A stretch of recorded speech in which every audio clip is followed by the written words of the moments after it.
మాంసము ఖండముల మధ్య నడిచిన అగ్ని జ్వాల.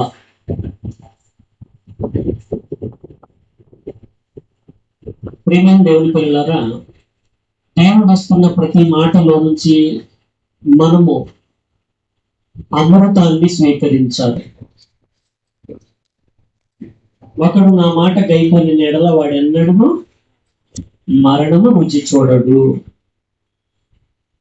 అని చెప్పి ఉన్న మాటను మనము అందరం కలిసి, అంటే ఆది మానవుడి నుండి అంత్య మానవుడి వరకు అందరము కలిసి నెరవేర్చాలి.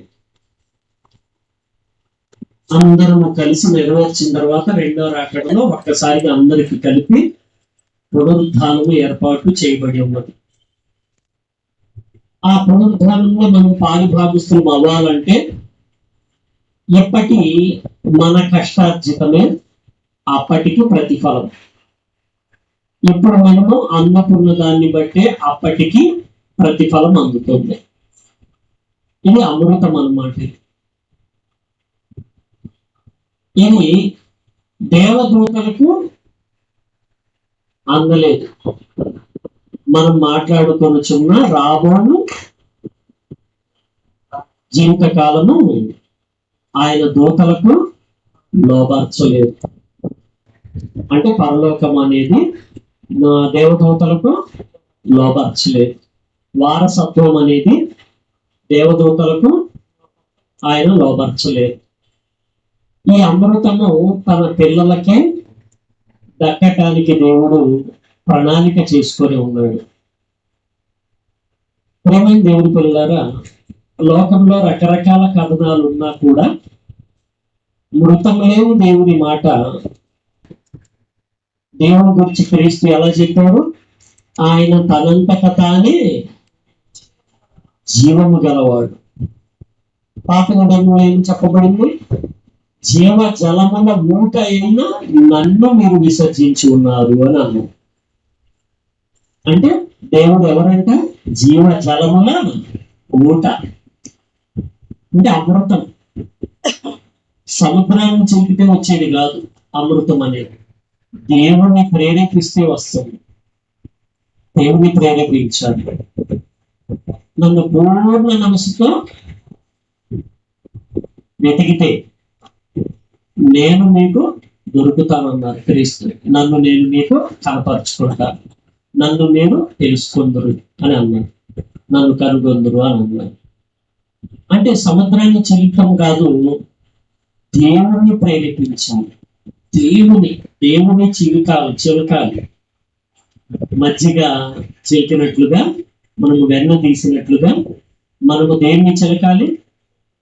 మజ్జిగని అన్నట్లుగా ఇప్పుడు ఎవరిని చిలకాలి? మనము దేవుణ్ణి. అంటే దేవుణ్ణి ప్రేరేపించాలి. అందుకే యేసుక్రీస్తు వారు మాట్లాడారు అన్నమాట.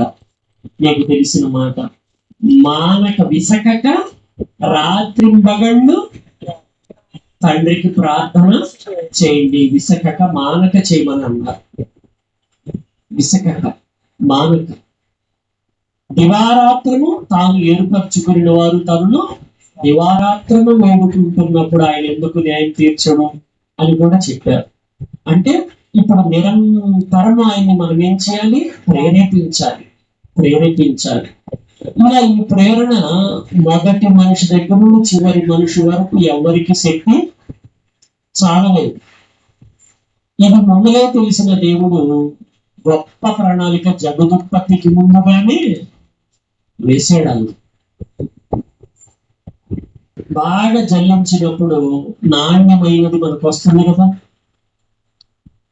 ఇప్పుడు చపాతీలు చేయాలన్నా బాగా జల్లెడ పట్టినప్పుడు ఆ చపాతీలకి అవసరమైన మెత్తని పిండి మనకు వస్తుంది. ఎంత మెత్తగా చేసినా జల్లెడ పట్టినప్పుడు నాణ్యమైనది మనకు వస్తుంది. అలాగే మనము అనేక రకాల పంటలు, ఇప్పుడు పత్తి కానివ్వండి, ఇంకా ఎలాంటి పంటల్లో కూడా చూడండి గ్రేడింగ్ చేస్తూ ఉంటారు. ఆ గ్రేడింగ్ చేయంగా నాణ్యమైనది లభిస్తుంది. అలాగన ప్రేమైన దేవుని పిల్లలారా, దేవుణ్ణి మనం అందరము ఏం చేయాలి? ప్రేరేపించాలి. ఆయన్ని ప్రేరేపించడానికి పద్ధతులు ఉన్నాయి.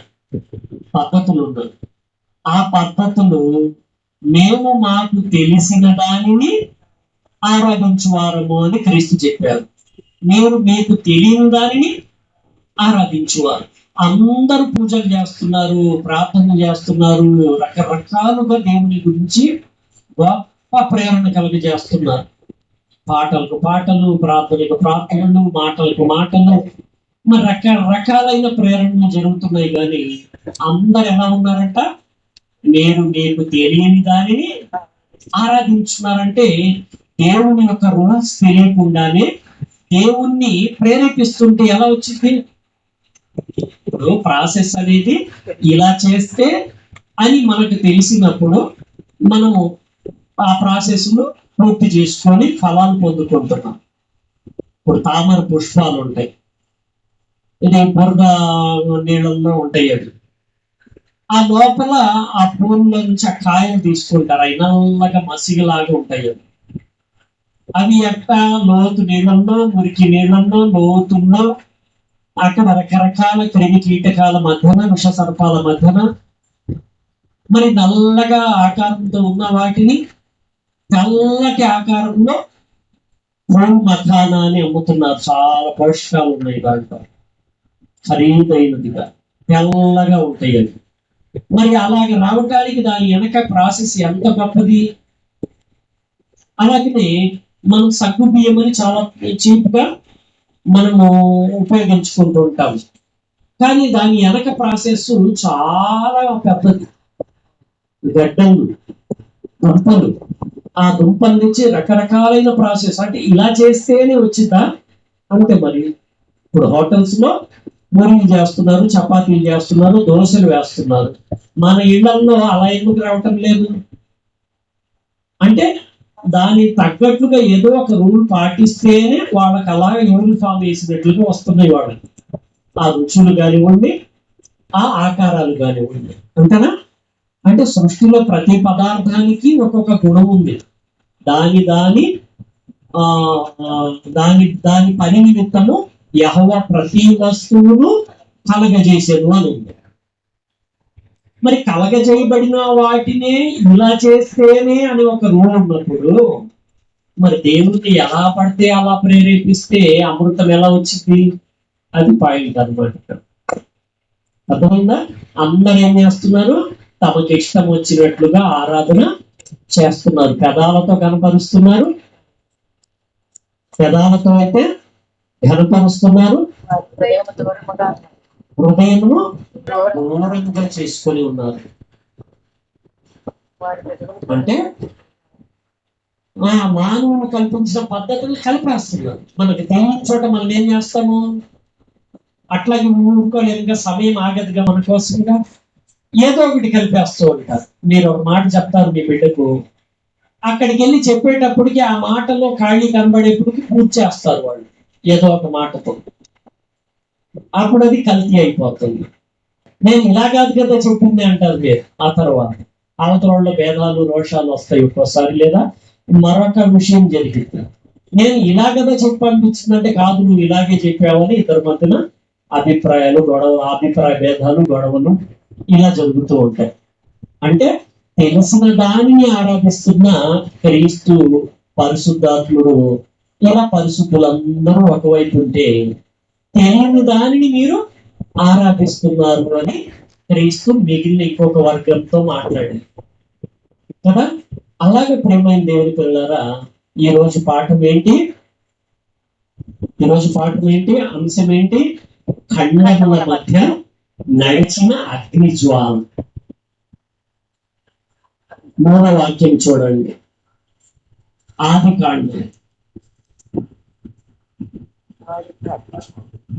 కాండము 15వ అధ్యాయం.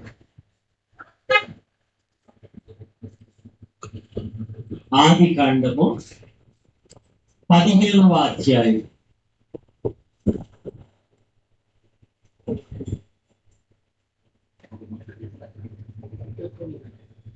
తొమ్మిదవ వచనం నుండి చూద్దాము.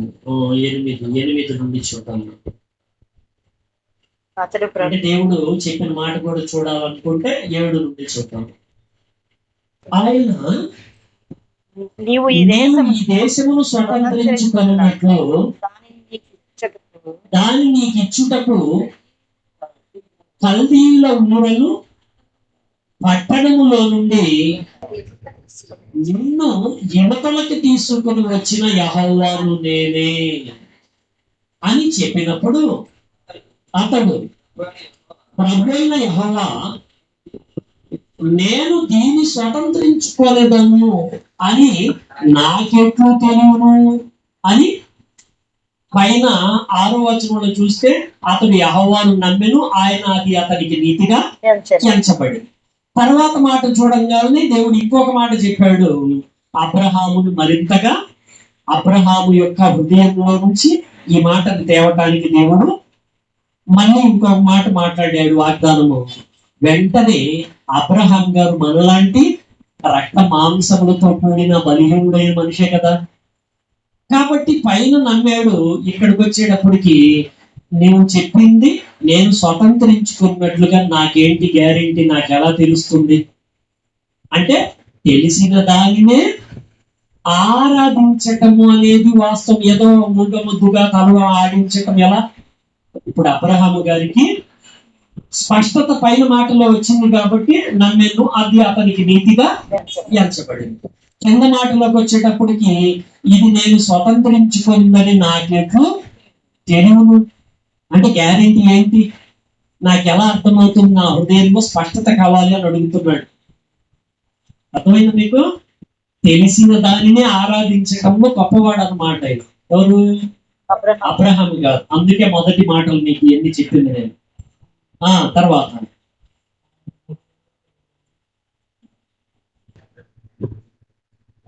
అప్పుడు దేవుడు ఏమంటున్నాడు, అతడు అడిగాడు కదా 8వ వచనంలో, నాకెట్లు తెలియను అని 8వ వచనంలో అడిగినప్పుడు ఆయన 3 ఏండ్ల పెయ్యను, 3 ఏండ్ల మేకను, 3 ఏండ్ల పొట్టేలను, ఒక తెల్ల గువ్వను, ఒక పావురపు పిల్లను నా యొక్కకు తెమ్మని అతనితో చెప్పాను. ఇప్పుడు 3 ఏళ్ళు అంటున్నాడు. 3 రకాల పశువులను అడిగాడు.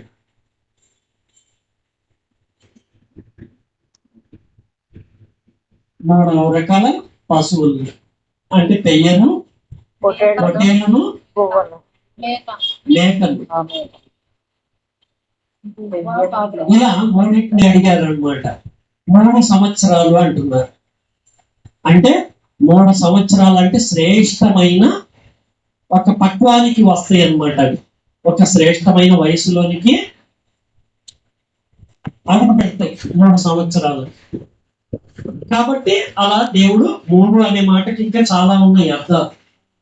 శ్రేష్ఠ 3వ దినమున తిరిగి లేచాడు, తండ్రి కుమార పరిశుద్ధాత్మ 3 రాత్రి పగళ్ళు యోన తిమింగలం కడుపులో ఉన్నాడు.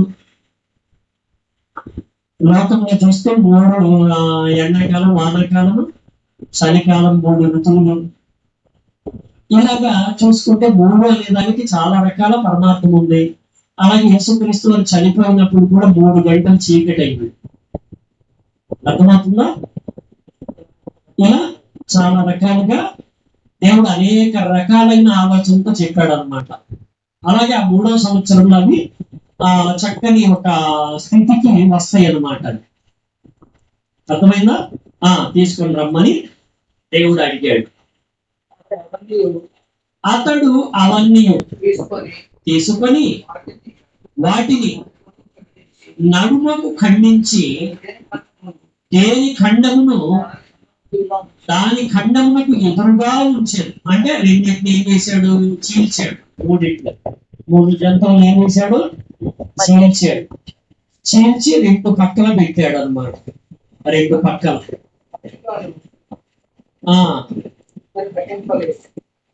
పక్షులను అతడు ఖండింపలేదు. గద్దలు ఆ కళేబరముల మీద వారినప్పుడు వాలినప్పుడు అబ్రాహాము అబ్రాము వాటిని తోలివేశాడు. ప్రొద్దుపోయినప్పుడు ప్రొద్దు బొంగబోయినప్పుడు అబ్రాహామునకు అబ్రహామునకు గాఢ నిద్ర గాఢ నిద్ర పట్టెను. పట్టెను. భయంకరమైన కటిక చీకటి భయంకరమైన కటిక చీకటి అతన్ని కమ్మగా ఆయన ఈ సంతతి వారు నీ సంతతి వారు అధికారిని తమది కాని పరదేశమందు పరదేశమందు నివసించి దేశం వారికి ఆ దేశపు వారికి అధికారులు దాసులుగా ఉన్నారు. వారు 400 ఏండ్లు వీరిని శ్రమ పెట్టుదురు. ఎవరికి దాసులగుదురో వీరు ఎవరికి దాసులగుదురో జనమునకు ఆ జనమునకు నేనే తీర్పు తీర్చుదును. నేనే తీర్పు తీర్చుదును. తర్వాత వారు మిక్కిలి ఆస్తితో బయలుదేరి మిక్కిలి ఆస్తితో బయలుదేరి వచ్చడం. నీవు క్షేమముగా నీవు క్షేమంగా నీ పితరుల యొద్దకు పోయేదవు నీవు నీ పితరుల యొద్దకు పోయేదవు. మంచి వృద్ధాప్యమందు మంచి వృద్ధాప్యమందు పాటి పెట్టబడదువు. అమోరీయుల అక్రమము ఇంకను సంపూర్ణము కాలేదు కనుక నీ 4వ తరము వారు ఇక్కడికి మరలా వచ్చేదరని నిశ్చయముగా తెలుసుకొనమని అబ్రహాముతో చెప్పెను. ఇక్కడ మనము ఆలోచిస్తే ప్రేమని దేవుని పిల్లలారా,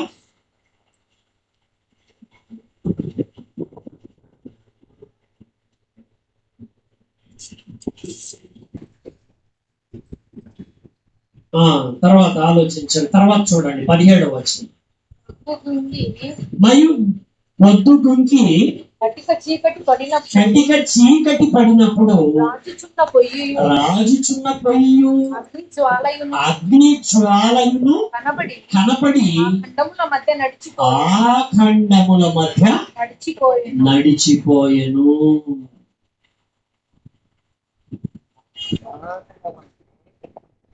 అంటే మన పాఠం పేరు వచ్చిందా? అంటే అబ్రహాము గారు ఆ జంతువులను ఖండములుగా చేసి ఆ ఖండములను 2 వైపులా పెట్టి ఆయన గాఢ నిద్ర పట్టిందండి. ఎవరికి? అబ్రహాము గారు. ఇక్కడ మహాజ్ఞానం ఉందన్నమాట. ఇక్కడ దేవుడు ఆదామును కలగజేసి నిబంధన చేశాడు. ఆ నిబంధన మీరాడు. ఎవరు? అబ్రహాం ఆ నిబంధనను మీరాడు. తర్వాత నోవాహును ఆశీర్వదించాడు. అబ్రహాము అంటే ఆదామును ఆశీర్వదించినట్లు ఆ తర్వాత కాలంలో నెక్స్ట్ సెషన్ ప్రారంభమైంది. మళ్ళీ మొట్టమొదటి మనిషి ఆదాము. ఆ తర్వాత జలప్రళయం తర్వాత మొత్తాన్ని తీసేసిన తర్వాత మళ్ళీ నోవాహు కనబడుతున్నాడు. నోవాహు కుమారులను ఆశీర్వదించాడు. అక్కడ మళ్ళా 2వ సెషన్లో మళ్ళీ అక్కడ 2వసారి మళ్ళీ ఆశీర్వదించడం, నిబంధన చేయటం జరిగింది. మొదటి నిబంధన మీరిన తర్వాత జనము ముక్తి పొందిన తర్వాత పనికి రాని వాళ్ళ మొత్తాన్ని తీసేసి మళ్ళీ మొదటి నుండి మళ్ళీ ఆశీర్వదించినట్లుగా నోవాహు విషయంలో కనబడుతుంది.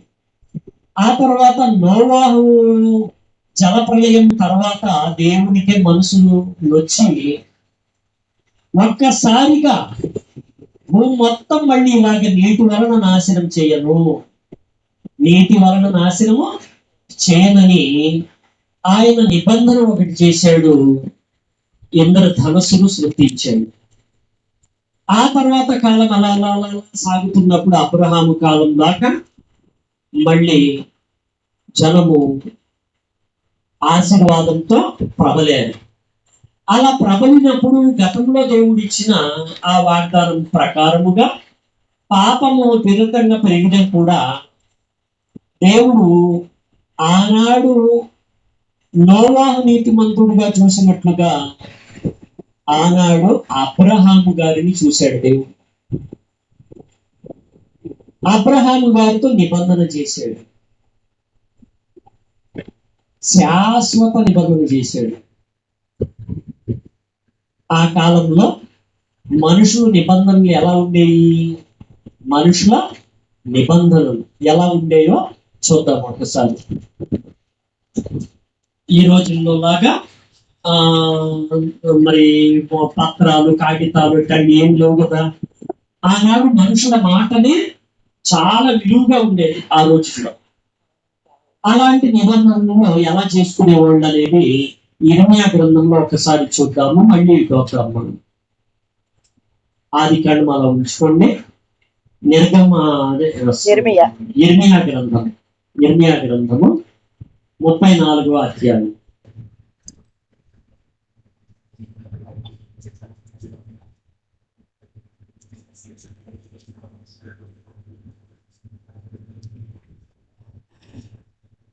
ఇర్మియా గ్రంథము 34వ అధ్యాయాన్ని ఒక్కసారి గమనిద్దాము. 18, 19 వచనాలు చూద్దామండి. మరియు నా సన్నిధిని తాము చేసిన నిబంధన మాటను నెరవేర్చక దానిని అతిక్రమించు వారిని తాము 2 భాగములుగా కోసి వాటి మధ్య నడిచిన దూడతో సమానముగా చేయించున్నాను. అనగా యూదా అధిపతులను, యెరూషలేము అధిపతులను, రాజ పరివారములోని వారిని, యాజకులను, దేశ జనులందరినీ ఆ దూడ యొక్క 2 భాగముల మధ్య నడిచిన వారందరినీ ఆ దూడతో సమానముగా చేయించున్నాను. ప్రేమైన దేవుని పిల్లలారా, అంటే మనుషులు ఎలా నిబంధన చేసుకునేవాడు అర్థమైందా ఇక్కడ? అంటే ఏదన్నా మాట మీద వాళ్ళు నిబంధన చేసుకునేవాళ్ళు. ఇదిగో నేను గనుక ఈ మాట తప్పితే, ఈ దూడ ఎలాగైతే మధ్యలోనికి కోసేసి అటు ఇటు పెట్టామో ఇలా నేనైపోను గాక, నన్ను ఇలా మీరు కోసేయచ్చు అని, అలాగ నేను నాశనం అయిపోవాలి అని ఆ రోజుల్లో నిబంధనలు మనుషుల మధ్యన జరిగేవి. అర్థమైందా? ఇప్పుడు అబ్రహాము దేవుణ్ణి గ్యారెంటీ అడిగాడు. అక్కడ ఏమడిగాడు? ఆది కాండంలోకి మళ్ళీ వచ్చేసేయండి. అబ్రహాము గారిని దేవుడు ఏమడిగాడు? గ్యారెంటీ అడిగాడు. ఆ మాట చదవండి మళ్ళా.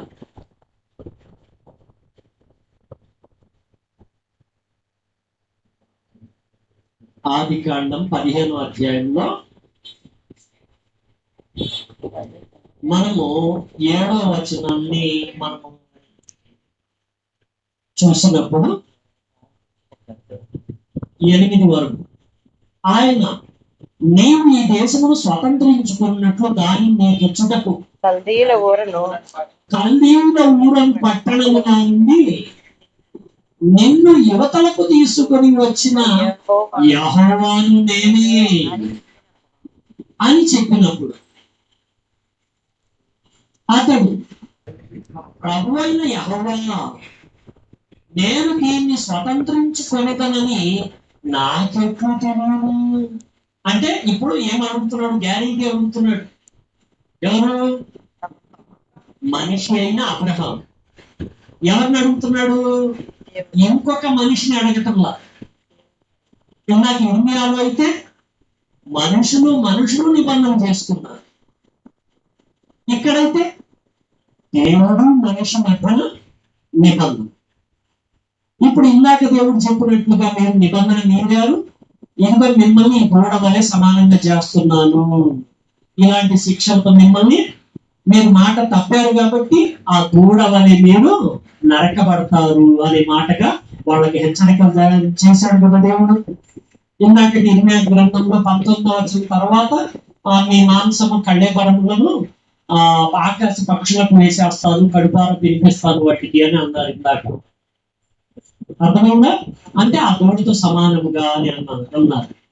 నేనే కాబట్టి. ఇక్కడ వచ్చేటప్పటికి అబ్రహాము అనే మనిషి సందేహించాడు. అంటే సందేహం అంటే మనిషే కాబట్టి అతను కూడా మరి అతని హృదయంలో క్లారిటీ రావాలి కాబట్టి ఆ క్లారిటీ అడిగాడు అనమాట, నేను ఎట్లా తెలుసుకుంటాను అని. అప్పుడు ఈ మనుషుల్లోనే ఉన్న ఒక ఆచారము, గ్యారెంటీ కోసం వాళ్ళు అలవాటు పడిన ఒక ఆచారము, ఆ ఆచారమే మరి దూడను అంటే ఆ పెయ్యను కోసి ఏం చేశాడు, ఏమేమి తీసుకున్నాడు, 3 సంవత్సరాల పెయ్యను, 3 సంవత్సరాల మేకను, 3 సంవత్సరాల పొట్టేళ్ళు, వాటిని మధ్యగా చేర్చి అటు ఇటు పెట్టాడు. అలవాటు ప్రకారం అబ్రహాం నడిచేస్తే చాలా ప్రమాదం అయిపోయింది. అబ్రహాము నా బిడ్డ తట్టుకోలేదు. ఎందుకంటే నడిచాడు అనుకోండి ఇంకా ఖచ్చితంగా పాటించాలి కాబట్టి నా బిడ్డ తట్టుకోలేడని అబ్రహాం గారికి గాఢ నిద్ర పట్టించేసాడు. అర్థమైంది ఇప్పుడు? అంటే ప్రొద్దుగా పోయినప్పుడు అబ్రహాముకు గాఢ నిద్ర పట్టిందండి. అర్థమైంది మీకు? గాఢ నిద్ర పట్టినప్పుడు అతనికి కటిక చీకటి కమ్మగా అంటే అతనికి దర్శనం రావటానికి ఇప్పుడు మనకు కళ వచ్చిందంటే ఏంటి అర్థము? ఇప్పుడు నాకు నిద్ర పట్టిందా లేదా అని అనుమానం వచ్చింది మనకు కొన్నిసార్లు. ఆ నిద్రలో కలగన్నాం అనుకోండి, నాకు నిద్ర పట్టిందని గ్యారెంటీ వచ్చింది మనం. ఎందుకంటే గాఢ నిద్రలోకి వెళ్తే తప్ప కళ రాదు.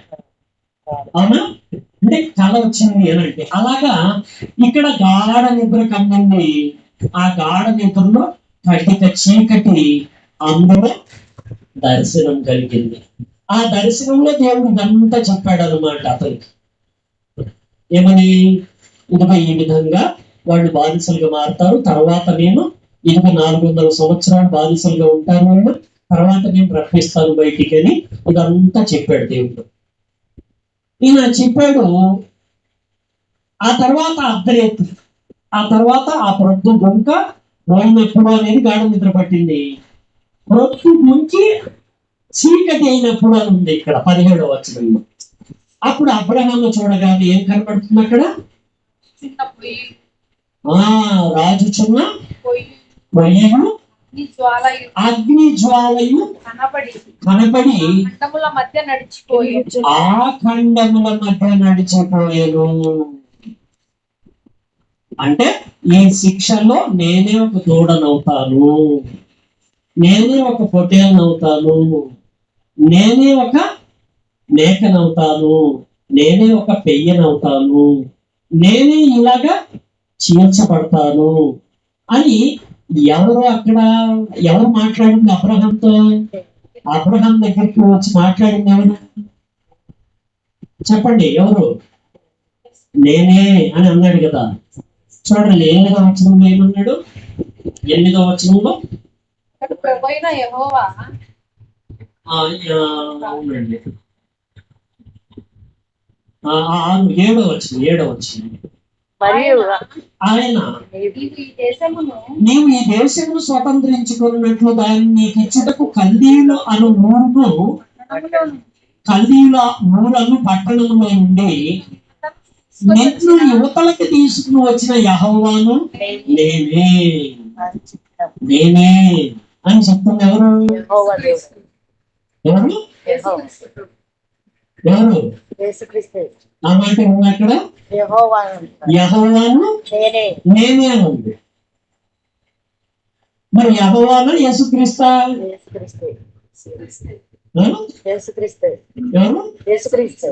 ఎలా చెప్తున్నారు? రాడు కాబట్టి మొదటి వచనంలోనే ఉంది మనకి సాక్ష్యం. మొదటి వచనంలో యెహోవా వాక్కు అబ్రహామునకు దర్శనము వచ్చి అన్నాడా? ఏమొచ్చింది? అబ్రహాం దగ్గరికి ఎవరు వచ్చారు? యేసుక్రీస్తు వచ్చారు. యెహోవాను నేనే అని చెప్పింది ఎవరు? యేసుక్రీస్తే. మాట్లాడింది ఎవరు? యేసుక్రీస్తే. మరి నడిచింది ఎవరు? యేసుక్రీస్తే. అంటే రాజుచున్న పొయ్యి అంటే అర్థం ఏంటి? పొయ్యిలో కట్టెలు ఏమవుతాయి? కాలిపోతాయి. అంటే పాపాన్ని కాల్చేసే పొయ్యి క్రీస్తే. నెక్స్ట్ ఇంకా అగ్ని జ్వాల. అగ్ని జ్వాల అంటే మనకి ఆహారం, ఆకలిని తీర్చగలిగిన ఆహారాన్ని వండి మన చేతిలో పెట్టేది ఎవరు? అగ్నే కదా, అగ్ని జ్వాలే కదా. అంటే ఆ ఖండాల మధ్య నడిచింది ఎవరు? స్వయాన యేసుక్రీస్తే అనడానికి ఇక్కడ మనకేం కనబడుతుంది? యెహోవా వాక్యం. అంటే ఇది యేసుక్రీస్తే అని చెప్పడానికి రుజువును మనము తీసుకోవచ్చు. మనము చూడండి, యోహాను సువార్త 17వ అధ్యాయం.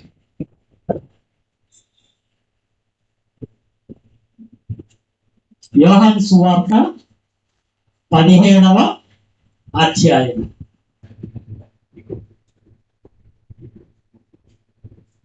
ఎవరు ఆ వచనంలో అన్నప్పుడు ఇద్దరు యేసుక్రీస్తే అనేసి అన్నారు. ఒకరు దృఢంతో మాట్లాడారు, ఒకళ్ళు ఇంకొకరిని బట్టి దృఢంతో మాట్లాడారు. యోహాను సువార్త 17వ అధ్యాయం. తెలియనప్పుడు యేసుదాసు తెలియనట్లుగానే ఉన్నాడు, కానీ అట్లా యథార్థంగా అబ్రహాం వలె ఉండాలి. 17వ అధ్యాయము 11వ వచనాన్ని చూద్దాం. నేను ఇంకను లోకంలో ఉన్నాను గాని వీరు లోకంలో ఉన్నారు. నేను లోకంలో ఉన్నాను. నేను నీ యొద్దకు వచ్చుచున్నాను. పరిశుద్ధుడు అయిన తండ్రి, మనము ఏకమై ఉన్నలాగున వారును ఏకమై ఉన్నట్లు నీవు నాకు అనుగ్రహించిన నీ నామమందు వారిని కాపాడితిని.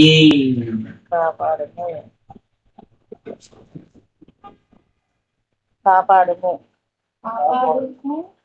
12లో కాపాడుతుంది.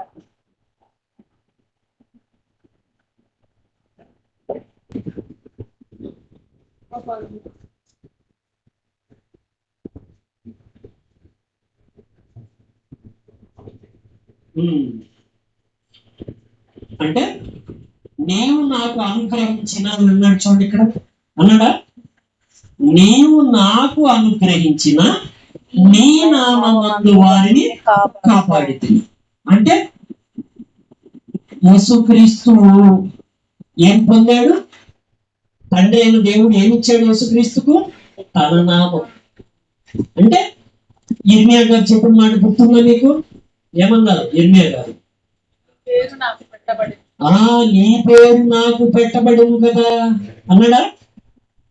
అలాగా సంపూర్ణంగా ఎవరికి పెట్టబడిందంటే నామము క్రీస్తు. దేవుని వాక్యం ఎవరికి వచ్చినా వారి దైవములు అన్నట్లు అన్నమాట. సంపూర్ణుడుగా యేసుక్రీస్తుకు అన్నమాట. మొదటి నుండి యేసుక్రీస్తు వారు జరిపించుకుంటూ వచ్చారు. ఇప్పుడు ఆదాము తయారు చేసింది ఎవరు?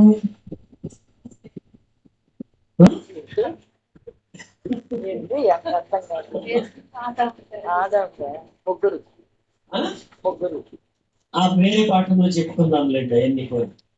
ఇక్కడ అర్థమవుతుందో? ఇంకా మీకు బాగా చెప్పాలంటే, స్నానం చేసి వచ్చాము కదా మనమందరము. ముఖము దేంతో కడుక్కున్నాము? సబ్బుతోనా? సబ్బు వాడేదా? అంటే మనం దేన్ని వాడాము? సబ్బును వాడాము కదా. యేసుక్రీస్తుకు ఏమని పేరు? సబ్బు వంటి వాడు అన్నా పేరు. చాకలి సబ్బు వంటి వాడను అన్నాడా? అంటే ఇప్పుడు యేసుక్రీస్తు సబ్బు అయితే, ఇప్పుడు మనము ముఖము దేంతో కడుక్కున్నాను? సబ్బుతోనా? దేంతో? అంటే నేను ఓకే, పక్కన పెట్టండి కాసేపు. సబ్బుతోనేనా? ఏ చెయ్యి రుద్దలేదా? కానీ ఏం మాట్లాడతాం మనము? సబ్బు రుద్దుకొని మనం గడుపుకున్నాను అంటాం మనం, అంతేనా? చెయ్యి రుద్దుకొని అంటామా? అదు. సబ్బు ఎవరు? క్రీస్తు. చెయ్యి, అందుకే క్రీస్తు ఏమన్నారు? దేవుని వేలుతో నేను దయ్యములను వెళ్ళగొట్టిన ఎడల అని మాట్లాడారు. అంటే చెయ్యి మనం సబ్బులో పెట్టి సబ్బుతో రుద్దుకుంటాం, అవునా? ముఖం కడుక్కుంటాం. సేమ్ అలాగే ఇప్పుడు తండ్రి అయిన దేవుని సంకల్పాన్ని నెరవేర్చింది ఎవరు? క్రీస్తు. అలా ఆది కాండంలో మొత్తం ప్రక్రియ చేసింది ఎవరు? అబ్రహాం దగ్గరికి వచ్చింది ఎవరు? జనాల్ని నడిపించింది ఎవరు? యేసుక్రీస్తే అని వేరే పాఠంలో క్లారిటీ వస్తుంది మీకు. అర్థమైంది ఇప్పుడు? ఇప్పుడు అబ్రహాం దగ్గరికి వచ్చింది ఎవరు? యెహోవా వాక్యం. ఎవరిని నమ్మారు? అబ్రహాము దేవుని నమ్మాను. తండ్రి యెహోవా, నీవు నా ప్రభు యెహోవా, నీవు నాకేమిచ్చినా ఏమి? అతడు యెహోవాను నమ్మున్నాను, అవునా? అంటే ఇప్పుడు యెహోవా అనే మాట ఉన్నవాడను అనే ఆ నామము తండ్రి అయిన దేవుడు ఎవరికి ఇచ్చాడు? క్రీస్తుకి ఇచ్చాడు. ఇప్పుడు మనం చేతితో సబ్బు పోసుకొని మొహం కడుగుతున్నట్టు అన్నమాట. అర్థమైంది మీకు? అంటే చేతికి సబ్బు తగిలింది, సబ్బు మన ముఖానికి రాసుకున్నాం. చెయ్యి ఉంది, సబ్బు తగిలింది, కానీ మనం సబ్బు గురించి మాట్లాడుకుంటాం కానీ చెయ్యి పట్టి కడుక్కున్నానని మాట్లాడుకోము. అర్థమైందా? అలాగన తండ్రి అయిన దేవుడు, కుమారుడైన క్రీస్తు, పరిశుద్ధాత్ముడు ముగ్గురు మిళితమై ఉన్నారు. ఇక్కడ నడిచింది మాత్రం ఎవరు? యేసుక్రీస్తు. అంటే నీవు గాని నీ సంతానము గాని చేసిన తప్పిదములన్నిటికీ నా మీద వేసుకుంటాను నేను. తొందరపడి అబ్రహాము నడవకుండా ఉండడానికి అబ్రహాంకు దేవుడు ఏం చేశాడు? గాఢ నిద్ర పట్టించేశాడు. 7 సంఘాల భౌతిక చారిత్రక రహస్యాలు అనే పాఠంలో విన్నారు చాలా విషయాలు మీరు. అంటే మన మధ్యలో జరుగుతున్న వాటిని బట్టే దేవుడు మనల్ని ట్రీట్మెంట్ చేస్తాడు, మనల్ని ట్రీట్ చేస్తాడు, మన విషయాల్ని తీసుకుంటాడు దేవుడు. అలాగే అబ్రహాం గారి మధ్యన వాళ్ళ మధ్య ఉన్న ఆచారాన్ని తీసుకున్నాడు. గ్యారెంటీ అడిగినప్పుడు ఆ ఖండాలు నాకు ఇదిగో ఈ ఫలానా 3 సంవత్సరాలు తీసి పెట్టమన్నాడు. ఆ ఖండములుగా చేసి అలవాటు ప్రకారం అబ్రహాంకి తెలుసు ఎలా ఏంటి అని అడగల మళ్ళీ దేవుడు. ఆల్రెడీ అలవాటు ప్రకారంగా ఏం చేశాడు? ఖండాలుగా చేసి రక్త సిద్ధమైన ఆ ప్రాంతంలో అతను గాఢ నిద్ర పట్టింది, నిద్రపోయాడు. మనం కూడా అప్పుడప్పుడు వాక్యాలు వింటూ నిద్రపోతాం, లేదా ఏదో పని చేయడానికి కూర్చొని నిద్రపోతాం. అలాగే గాఢ నిద్ర పట్టింది, నిద్రపోయాడు. అర్థమైందా? మీకు మొదటి నుంచి ఇప్పటి వరకు క్రమంగా తీసుకొని వస్తున్నాను. తండ్రి ఉన్నాడు, కుమారుడు ఉన్నాడు, పరిశుద్ధాత్ముడు ఉన్నాడు. కన్ఫ్యూజ్ లేకుండా ఉండడానికి మీకు ఇప్పటి వరకు పాఠాలన్నీ జాగ్రత్తగా తీసుకురావడం జరిగింది. ఇప్పుడు తగిన సమయంలో మీకు ఈ పాఠము చెప్పటము దేవుడు యోచించి ఉన్నాడు విషయాన్ని. ఇప్పుడు ఖండముల మధ్య నడిచింది ఎవరు? యేసుక్రీస్తు అనడానికి ఆధార వచనము మనకు హెబ్రీ పత్రికలో కనబడుతుంది. చూడండి, హెబ్రీ పత్రిక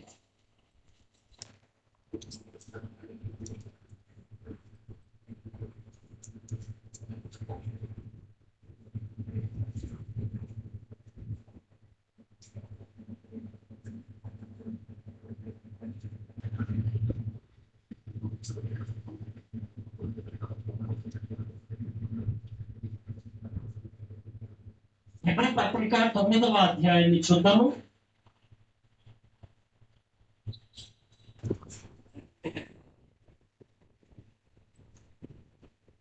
పద్నాలుగవ వచనాన్ని గమనిద్దాం.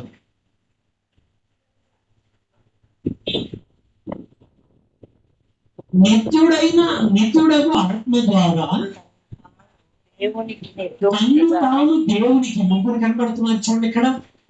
నిత్యుడగు ఆత్మ ద్వారా అంటే పరిశుద్ధాత్మ ద్వారా అని అర్థం. నెక్స్ట్ తన్ను తాను అంటే క్రీస్తు అని అర్థం. దేవునికి అంటే తండ్రి అయిన దేవుడు అని అర్థం. నిత్యుడగు ఆత్మ ద్వారా అంటే పరిశుద్ధాత్మ ద్వారా, తన్ను తాను అంటే క్రీస్తు, దేవునికి అంటే తండ్రి అయిన దేవునికి నిర్దోషినిగా అర్పించుకొనిన క్రీస్తు యేసు యొక్క రక్తము నిర్జీవ క్రియలను విడిచి జీవము గల తండ్రిని జీవం గల దేవుని సేవించుట అంటే తండ్రిని సేవించుటకు మీ మనస్సాక్షిని ఎంతో ఎక్కువగా శుద్ధి చేయము. ఈ హేతువు చేత మొదటి నిబంధన కాలములో జరిగిన అపరాధముల నుండి విమోచనము కలుగుటకై ఆయన మరణం పొందినందున పిలువబడిన వారు నిత్యమైన స్వాస్థ్యమును గూర్చి వాగ్దానమును పొందు నిమిత్తము ఆయన క్రొత్త నిబంధన మధ్యవర్తి ఉన్నాడు. మరణ శాసనం ఎక్కడ ఉండునో మరణ శాసనము ఎక్కడ ఉండునో అక్కడ మరణ శాసనం వ్రాయబడి మరణ శాసనం రాసిన మరణము ఆవశ్యకము. ఇప్పుడు అబ్రహాం గ్యారెంటీ అడిగినప్పుడు అక్కడ అంటే జంతువులను ఖండములుగా చేసి ఆ ఖండముల మీద నడిచిన ఆయన కనబడుతున్నాడు మనకు. అంటే మరణ శాసనము రాశాడు. ఒకవేళ ఈ నిబంధన మీరితే ఇలా ఈ అపరాధంలో ఇదిగో నేను మీకు ఇస్తానన్నాను, నేను పుచ్చుకుంటానన్నారు, నేను దీన్ని స్వతంత్రించుకుందని నాకెట్లాగే తెలియదు అని అన్నాడు. ఓకే, అతను తప్పు చేసిన అతని సమాన వారసులైన కుమారుడు మనవడు అయిన యాకోబు, ఇస్సాకు, యాకోబు, ఈ సంతానంలో ఎవరు అపరాధం చేసినా అపరాధముదే కదా మోక్షకత్వం, అవునా? ఇప్పుడు ఇద్దరి మధ్యన జరిగింది. ఆ ఇద్దరి మధ్యన జరిగిందంటూ దేవుడే కల్పించుకొని నడిచాడు. మామూలుగా అయితే ఇద్దరు నడుస్తారు, ఇరువురు నడుస్తారు. యెర్మయా గారి కాలంలో చెప్పాడు కదా దేవుడు స్పష్టంగా. అంటే నడిచారంట ఆ ప్రజలు, అధిపతులు, వీళ్ళందరూ నడిచారంట. వాళ్ళిద్దరి మధ్యన నిబంధన పెట్టుకోరు. మీరు మీరారు కాబట్టి మీ అందరినీ ఈ విధంగా చేసేస్తాను అని, దేవుడితో సమానంగా చేసేస్తాను అని శిక్షించాడు.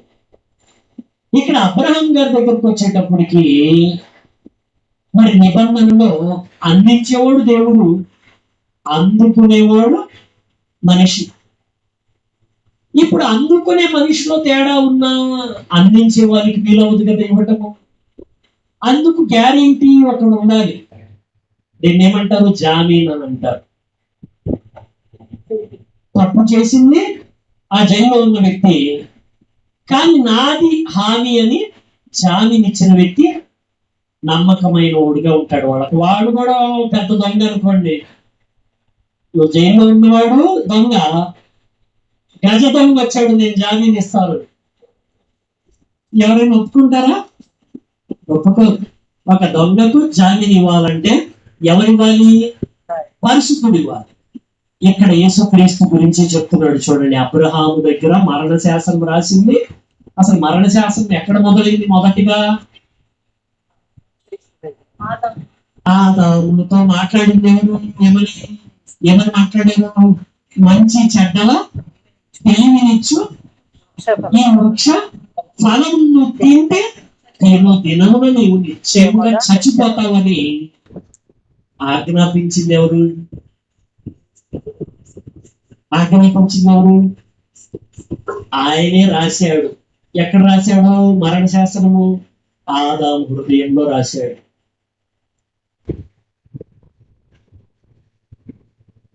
అర్థమైందా? ఆదాము హృదయంలో ఏం రాశాడు? మరణ శాసనం.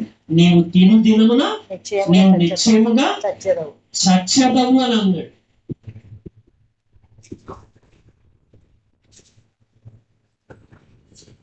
అర్థమైందా మీకు?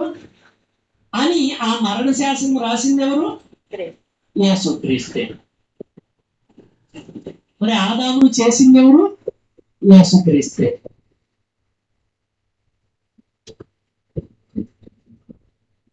అర్థమైందా? ఊదింది ఎవరు? ఇదే మాట మొత్తం ఊదింది ఎవరు? యేసుక్రీస్తే.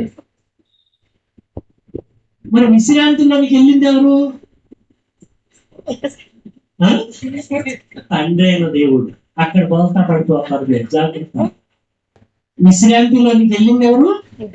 తండ్రి. ఎందుకంటే అసలు కష్టం అయింది. తండ్రి నాకంటే గొప్పవాడు అని అన్నాడంటే క్రీస్తు శిలువ త్యాగానికి, క్రీస్తు చేసిన కష్టం మొత్తానికి ఇంకా పెద్ద కష్టం చేసిన ఆయన ఉన్నాడు. ప్రణాళిక ఎవరిది? తండ్రి అయిన దేవుడిది. అర్థమైందా? ఎవరి చేత చేయించాడు? క్రీస్తు కుమారుడైన క్రీస్తు. అంటే ఇప్పుడు యేసు క్రీస్తు తండ్రి వాడు అని అన్నాడా లేదా? తండ్రి నాకంటే గొప్పవాడు. సమస్తమును తనకు లోబర్చినప్పుడు లోబర్చిన వానికి తను తానే లోబడును అనుందా? అంటే తండ్రి అయిన దేవుడు. ఇంకా మీకు బాగా చెప్పాలంటే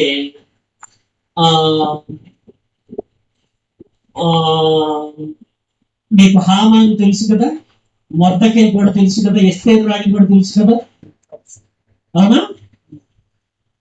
ఆ మొర్దెకైకి రాజు ఏం చేశాడు? తన ముద్ర ఉంగరం ఇచ్చాడు. అప్పుడు చదువుకున్న వాళ్ళందరూ ప్రపంచం మొత్తానికి 127 దేశాలలో ఉన్న వాళ్ళందరూ అది చూడంగానే రాజు వలన ఆజ్ఞాయను అని మాట్లాడినట్టు మనకు ఆ భాగాల్లో కనబడింది. కానీ రాసింది ఎవరు? మొర్దెకై. నీకు ఇష్టం వచ్చినట్లుగా రాసుకోమని ఎస్తేరు చేతికి ఉంగరం ఇచ్చేసాడు. మొర్దెకైకి అధికారం ఇచ్చేసాడు.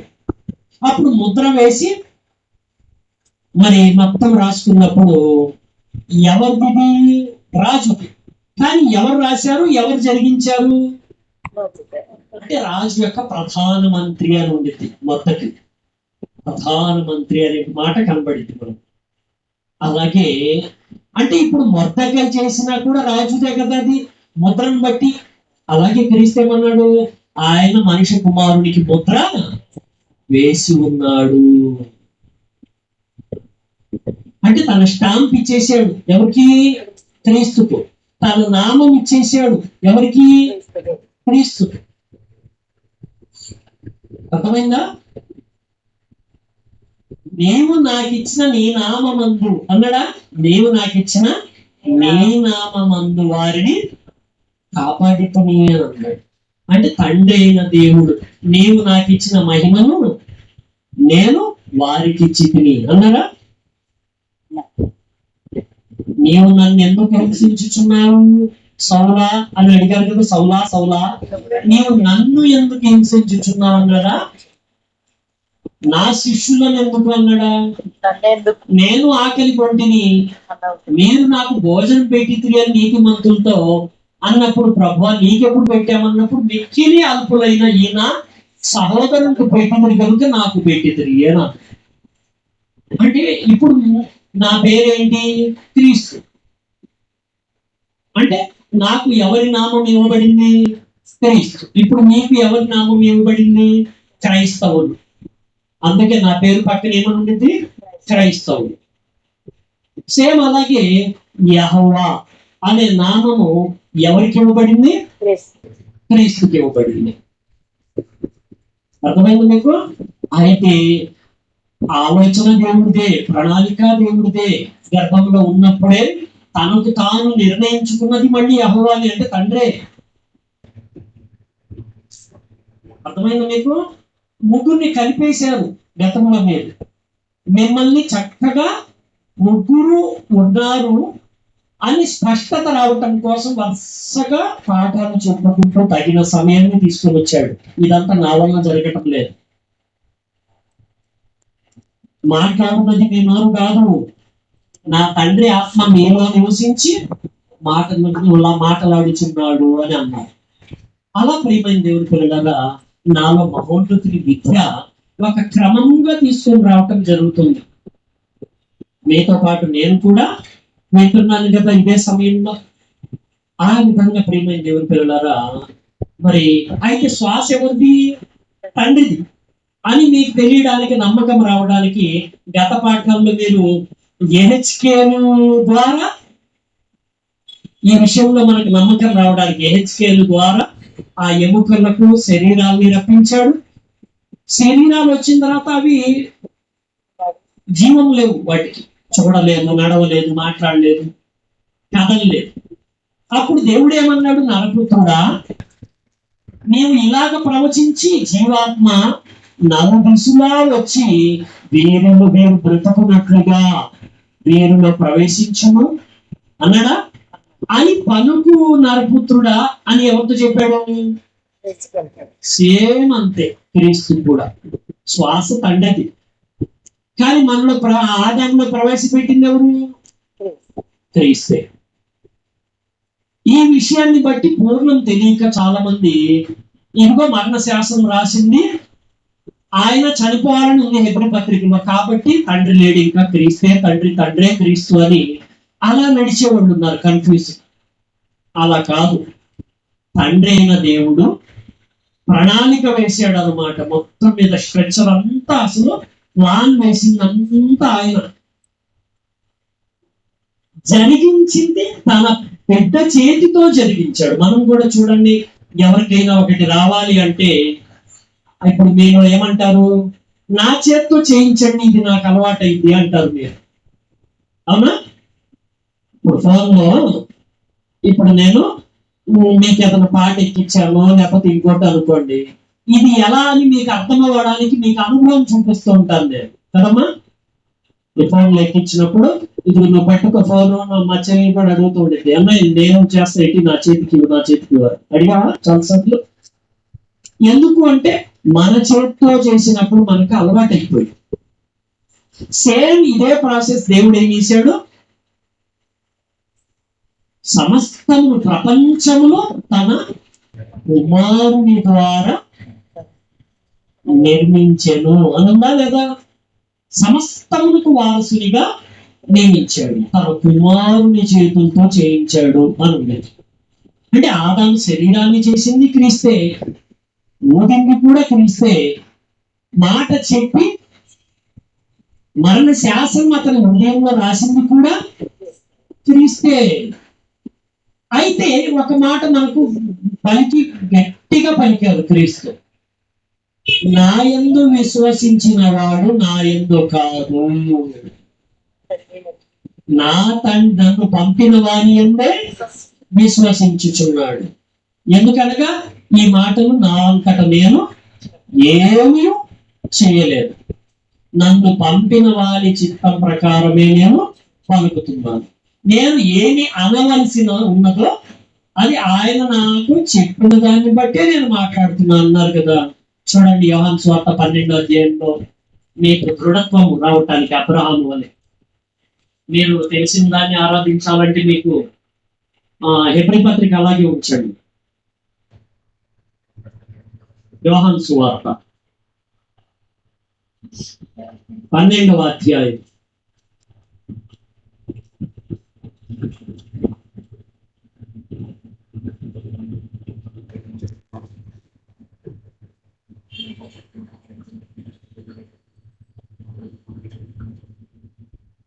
యోహాను సువార్త 12వ అధ్యాయం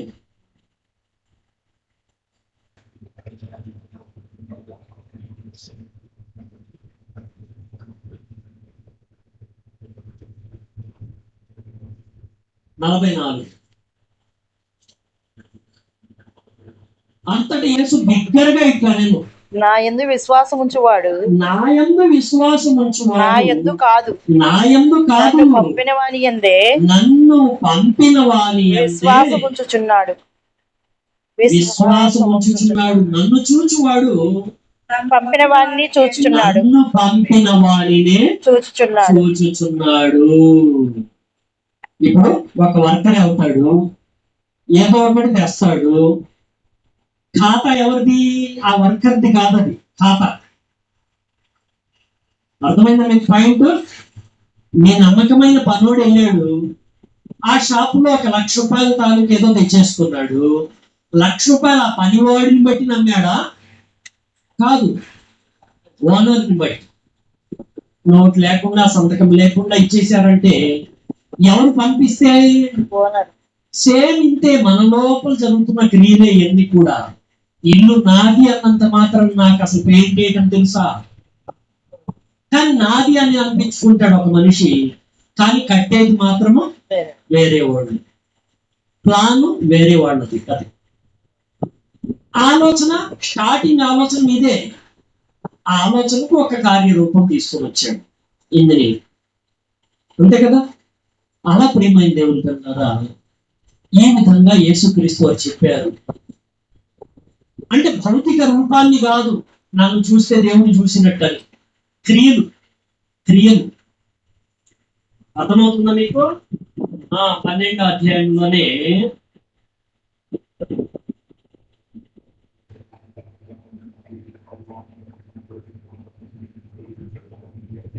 నలభై 49 చూడండి. ఏలయనగా నా అంతటా నేనే మాట్లాడలేదు అంటే అర్థం ఏంటి? ఆదాముతో మాట్లాడింది ఎవరు? క్రీస్తే.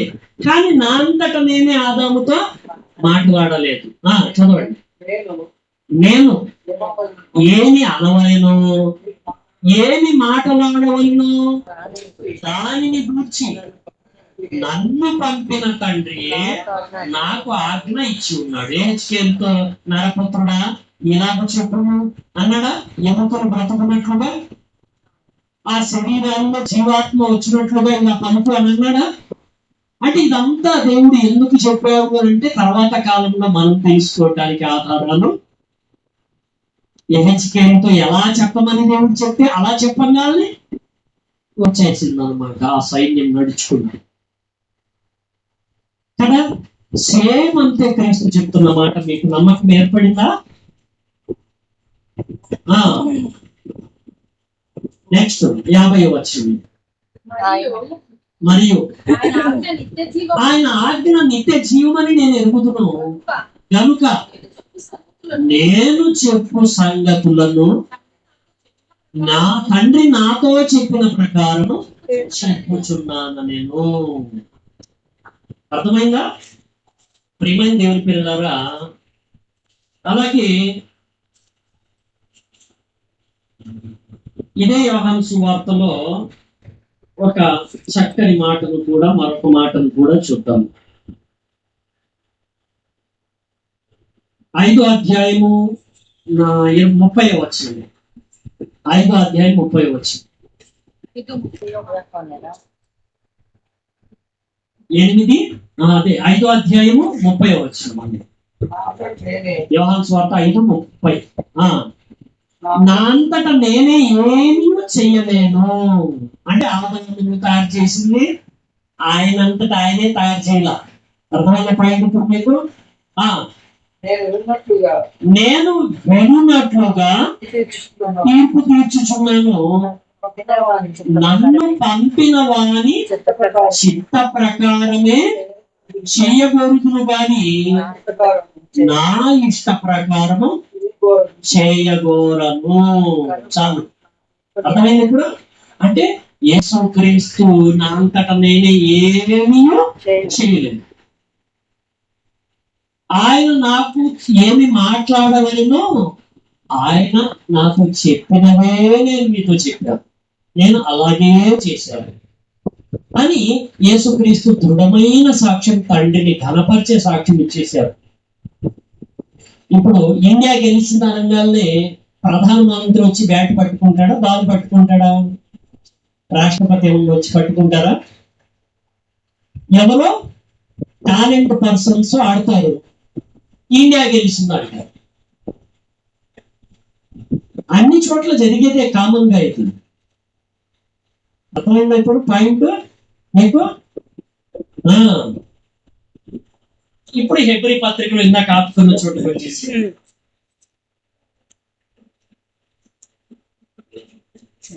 ఒక్కసారిగా తలకిందులుగా అయిపోయినట్లుగా షడన్ న్యూస్ లా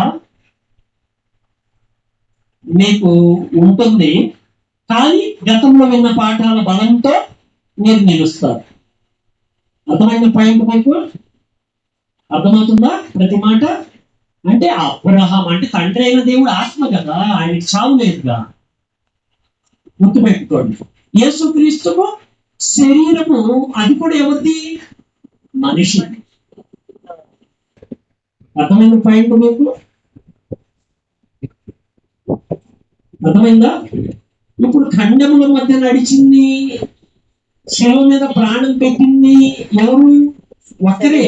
ఎందుకంటే తండ్రి అయిన దేవుడు మాటిస్తే తప్పడు, క్రీస్తు మాటిస్తే తప్పడు. అబ్రహాం దగ్గర మాట ఇచ్చాడు, తన మీద వేసుకున్నాడు. మరణ శాసనం రాసిన వాడు మరణిస్తేనే కానీ చల్లదు అని అంటున్నాడు. అంటే తదనంతరము అని ఆస్తి రాసిచ్చారనుకోండి పిల్లలకు, వీళ్ళు చనిపోయేదాకా ఆస్తి వాళ్ళకి చేతికి రాదు.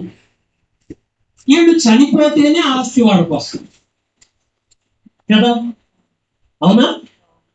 అవును. అలాగే అక్కడ మరణ శాసనము రాశాడు. ఎవరికి రాశాడు? ఆదాముకు. కానీ దేవుడు జగదుత్పత్తికి ముందుగా ఎంత మందిని తలంచుకున్నాడు ఆయన?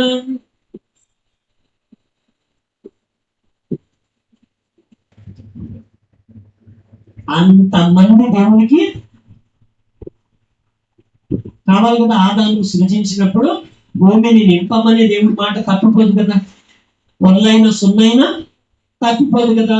మరి ఆదాము ఇలా తప్పుతాడని తెలిసిన దేవుడు ఆశీర్వదించేస్తే ఆ ఆశీర్వాదము అతనికి దక్కాలంటే ఆదాము వల్ల కాదు. మరి ఎవరు చేయాలి? దేవుడే దిగి రావాలి కదా. కాబట్టి తండ్రి అయిన దేవుడు ఏం చేశాడు? ఇదంతా ముందులే ఎరిగిన వాడై మొత్తాన్ని జగదుత్పత్తికి ముందుగానే యేసుక్రీస్తుకు అప్పగించి మొత్తము ఆ ఒక్కటి కూడా ఆయన లేకుండా ఏమీ కలగలేదు. కలిగినదంతయు ఆయన మూలముగానే కలిగిందన్నాడు. తన క్రీస్తులో సంపూర్ణం చేశాడు అని కూడా గతంలో మీరు శాస్త్రంలో ఉన్న పాఠంలో విన్నారు కదా మీరు. అంటే మొత్తం ఎక్కడ చేశాడు? మొత్తము క్రీస్తులో. మరి క్రీస్తుకు అనుభవం రావాలంటే ఇది అంతా క్రీస్తు చేతులతో చేయిస్తేనే క్రీస్తు అనుభవంలోనికి వస్తుంది. ఇప్పుడు నాలోంచి ఒక సబ్జెక్ట్ పుట్టింది అనుకోండి, నేను రాసుకోవాల్సిన పని ఏముంది? అదే మీకు వచ్చేటప్పటికి తలెత్తిగా అనిపించింది నేర్చుకోవాలంటే. మీలోంచే ఒకటి పుట్టింది అనుకోండి, మీకు ఈజీ అది. కానీ అవతరాలకు చెప్పేటప్పుడు మాత్రము భిన్నమైన కోణాల్లో వాళ్ళు కష్టమైంది కాస్త. ఈ కష్టాన్ని అనుభవంలో వాళ్ళు నేర్చుకుంటారు. సేమ్ అలాగే తండ్రి అయిన దేవునిలోనే మొదలైంది. ఆయన కన్ఫ్యూజ్ లేదు. మరి క్రీస్తుకు అనుభవంలో తీసుకురావాలి దీన్ని విషయాన్ని. కాబట్టి ఆకాశాన్ని కంట్రోల్ చేయాలన్నా ఆ సముద్రాన్ని గర్భించి కుక్కపిల్ల తోకుంటూ వెనక్కి అలాగా భగవంతుని అరిసి ఒక్కసారిగా నిమ్మడించితో సేమ్ అలాగే సముద్రం అలా ప్రవర్తించింది అనగానే వాళ్ళకి ఆశ్చర్యం వేసింది. ఈయన ఎవరో గాలియు సముద్రమును ఈయనకు లోబడుచున్నది. అంటే ఒక కుక్క పిల్ల లోబడినట్లుగా. మరి అంత పెద్ద సముద్రం దగ్గరికి వెళ్ళి చూస్తే మనకి అలా అనిపించింది. అసలు నేను కూడా పాయలు చేస్తాను. ఈ మధ్య ఎవరో కర్ర పట్టుకుని వెళ్ళాలంట సముద్రంలోనికి. నేను మహాభక్తుడిని. అంత దూరం వెళ్ళగానే అందరూ మోసుకొని రావాల్సి వచ్చిందంట అతను. మరి ఇలాగే చూసుకుంటే ప్రియమైన దేవుని పిల్లలు యేసుక్రీస్తుకి అలా ఫెయిల్ అయ్యా అలా. ఎందుకు అంటే సమస్తాన్ని తయారు చేసిన ఆయన దగ్గర సూత్రం ఉంది, అనుభవం ఉంది ఆయన దగ్గర. ఈ అనుభవాన్ని తన కుమారుడైన క్రీస్తుకు కలగా చేసేసి ఉన్నాడు దేవుడు. అర్థమైందా మీకు పాయింట్? అలా అబ్రహాం దగ్గరికి వచ్చింది యెహోవా వాక్యం. యెహోవా అని మాట్లాడాడు అని అంటే అబ్రహాంకి యెహోవా అని తెలుసా? అసలు ఆ పేరే తెలియదు అబ్రహాం అని నిర్గమాకాండంలో చెప్పాడు కదా, గత పాఠంలో విన్నారు కదా మీరు. మోషేతో చెప్పాడు, నేను మీకు యెహోవా నామమున పరిచయం అయినట్లుగా అబ్రహాము, ఇస్సాకు, యాకోబులకు ఆ నామమున యెహోవా నామమున నేను ప్రత్యక్షం కాలేదు. సర్వశక్తివంతుడను అంటే వాళ్ళు నన్ను సందేహించలేదు. ఈ ప్రజలైతే దేవుడు ఉన్నాడా లేడా అనే సందేహంలో ఉన్నారు కాబట్టి నేను ఉన్నాను అని యెహోవా అని చెప్పాల్సి వచ్చింది సందర్భాన్ని బట్టి. అక్కడ అర్థమైందా? ప్రియమైన దేవుని పిల్లరా, గుర్తు పెట్టేసుకోండి, తండ్రి ఉన్నాడు, కుమారుడైన క్రీస్తు ఉన్నాడు. క్రీస్తు చేసిందంతా కూడా తండ్రి నాలో నివసించి చేయించున్నాడు అని అన్నారు. అంటే ఆదాములో వదిలింది తండ్రి అయిన దేవుడే, క్రీస్తు కాదు. ఆదాము తయారు చేసింది తండ్రి అయిన దేవుడే, క్రీస్తు కాదు. ఎందుకంటే క్రీస్తు చెప్పారు కదా, నా అంతట నేను ఏమీ చేయలేను, నా అంతట నేను ఏమీ మాట్లాడలేను, నా తండ్రి నాలో నివసించుచు తన క్రియలు చేయుచున్నాడు అన్నారా? అంటే ఇప్పుడు యేసుక్రీస్తు వారే భౌతికంగా చేసినట్లుగా క్రొత్త నిబంధనలో కనబడినా పాత నిబంధనలో కనబడినా కూడా ఇందాక మనం సబ్బుతో ముఖం కడుక్కున్నట్లు అనమాట లెక్క. సబ్బు రాసుకొని ముఖం కడుక్కున్నామంటాం, చెయ్యి రాసుకొని అనే మాట వాడమ్మా, కానీ చెయ్యిని కూడా రాసుకుంటాం.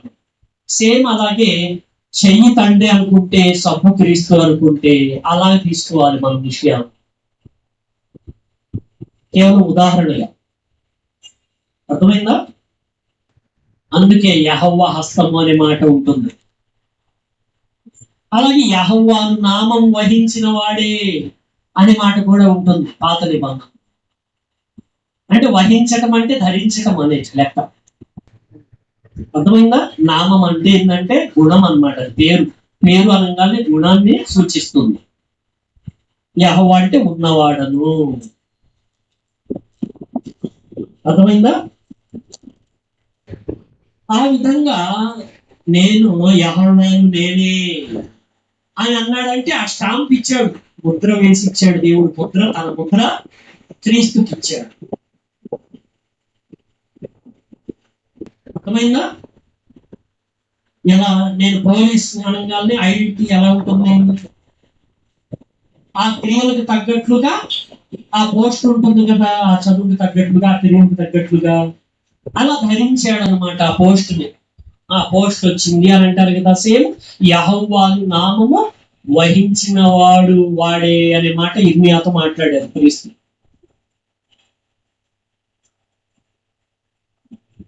యెహోవాను నామం వహించిన వాడే మాట నెరవేర్చు యెహోవా, దానిని స్థిరపరచవలనని దానిని నిర్మించు యెహోవా అని ఇర్మియాతో వచ్చి మాట్లాడిన కూడా క్రీస్తే.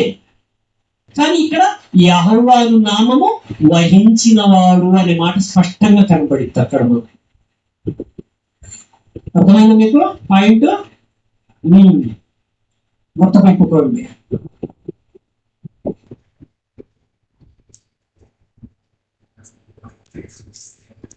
చదవండి. మరణ శాసనం ఎక్కడ ఉండును? 16వ వచనంలో ఉన్నారు మనం. అక్కడ మరణ శాసనము ఎబ్రీ పత్రిక 9:16లో ఉన్నాం. మరణ శాసనం ఎక్కడ ఉండును? అక్కడ మరణ శాసనము రాసిన వాని మరణం, అక్కడ మరణ శాసనము రాసిన వాని మరణము అవశ్యము. ఆ శాసనమును రాసిన వాడు మరణం పొందితే మరణం పొందితేనే అది చెల్లును అది చెల్లును. అది వ్రాసిన వాడు మరణం పొందితేనే అది అది చెల్లును. ఇప్పుడు దినమున నీవు నిశ్చయముగా చచ్చదు అని అన్నారు. నీవు మన్నే గనుక తిరిగి మన్నై- మన్నైపోదు అని అన్నారు. మరి ఆదాము గౌరవించాడు ఆ మాటని? గౌరవించాడు. అంటే అర్థం ఏంటి? నీవు మన్నే గనుక తిరిగి మన్నై- మన్నైపోతావంటే ఇష్టంగా అవును ప్రభా, అలాగే ప్రభా, అలాగే అని ప్రాణం పెట్టడానికి క్రీస్తులా ఇష్టపడలా. ఎవరు? ఆదాము. ఆదాము. అంటే ఇష్టపడాలి. నా అంతటా నేనే ప్రాణం ఇచ్చుచున్నాను అన్నారు క్రీస్తు. ఆదాము అలా ప్రవర్తించలేదు. అందుకే ఆయనకి మనిషి కుమారుడు అని పేరు. పిల్లల రంగాల్ని పెద్దలకు ఆధారం అవుతారు కదా వాళ్ళే. మేము కన్న కళలు మీరు వాళ్ళల్లో నెరవేర్చుకోవచ్చు. నేను డాక్టర్ అవ్వలేకపోయాను కాబట్టి వీళ్ళు చూసుకున్నారు. ఇలా అనుకుంటుంటారు కదా మీరు. ఆ వయసు మీకు దాటిపోయింది కాబట్టి. ఇప్పుడు ఆదాము అనేవాడు మనిషి, నరులను చేయుదుము అని తండ్రైన దేవుడు క్రీస్తుతో పరిశుద్ధాత్ముడితో చెప్పారు. అవునా? మరి విశ్రాంతి పొందిన కూడా తండ్రే. అంటే ఆయన పనితనము, మొదటి పనితనం ఆయనదే, తండ్రిదే. కాబట్టి ఆయన అంటే అలసట పొందినట్లుగా కూడా అనుకోకూడదు మనము. అంటే తన పని నుండి నిష్క్రమించారు అన్నట్లుగా అన్నమాట. ఆ విధంగా దానికి ఒక దీంట్లోకి ఆకారంలోకి తీసుకుని వచ్చింది ఎవరు? క్రీస్తు. ఆ ఆకారాన్ని అందరికీ తీసుకుని వచ్చి సంపూర్ణం చేస్తుంది పరిశుద్ధాత్ముడు. ఫినిషింగ్ టచ్ చేస్తుంది ఎవరు? పరిశుద్ధాత్ముడు. అర్థమైందా? యుగాంత వరకు మీతో కూడా ఉన్నాను అని అన్నారు కదా క్రీస్తు. అంటే ఎవరు? పరిశుద్ధాత్ముడు. ఇప్పుడు అంతవరకు మన దగ్గర మనలో ఉండేది ఎవరు? పరిశుద్ధాత్ముడు. క్రీస్తు ఏమన్నారు? నేను అని చెప్పుకున్నారు. అంటే తండ్రి, కుమార, పరిశుద్ధాత్మ ఎలా ఉన్నారు? ఒక్కరిలా ప్రవర్తించారు. తండ్రిలా క్రీస్తు, క్రీస్తులా పరిశుద్ధాత్ముడు. అర్థమైందా? తండ్రిలా క్రీస్తు ప్రవర్తిస్తే క్రీస్తులా పరిశుద్ధాత్ముడు ప్రవర్తించాడు. ఇప్పుడు మనమందరం పరిశుద్ధాత్మునిలా పరిశుద్ధులు అని పేరు. అందుకే మనకు అంటే మనలో ఎవరు నివసించాలి? పరిశుద్ధాత్ముడు. అర్థమైన పాయింట్. దేహము ఏమన్నాడు? దేహము దేవుని వల్ల మీకు అనుగ్రహింపబడి మీలో ఉండు పరిశుద్ధాత్మకు ఆలయమై ఉన్నదని మీరు ఎరగరా అని. ప్రియమైన దేవుని పిల్లరా, ఈ విధంగా ఉంటుందంతా కూడా. అర్థమైందా? మరణ శాసనము రాసిన వాడు మరణిస్తేనే కానీ అది చెల్లదు. ఇప్పుడు నీవు తినము నిత్యంగా చచ్చదు అని అన్నారు. నీవు మన్నే కనుక తిరిగి మన్నైపోదు అన్నారు. ఇదంతా ఒకడు ఇష్టపడి చేయాలి. ఇష్టపడి చేసిన వాడు ఆ నిబంధనలో నుంచి ఆ నిబంధనలో పరిశుద్ధుడిగా క్రీస్తు తరపున వస్తారన్నమాట. అంటే ఆ ఖండంలో మధ్య నడిచింది ఎవరు? క్రీస్తు. ఖండింపబడింది ఎవరు? క్రీస్తు. అందుకే హోషేయ గ్రంథంలో ఒక మాట ఉంటుంది, చూడండి. 6వ అధ్యాయం.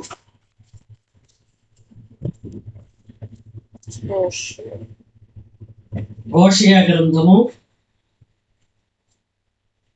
6వ అధ్యాయము 1వ వచనం.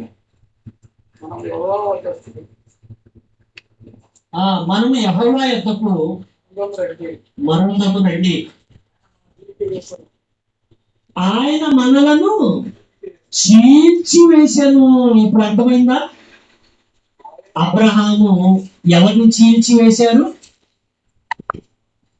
జంతువులను. ఎవరిని? జంతువులను.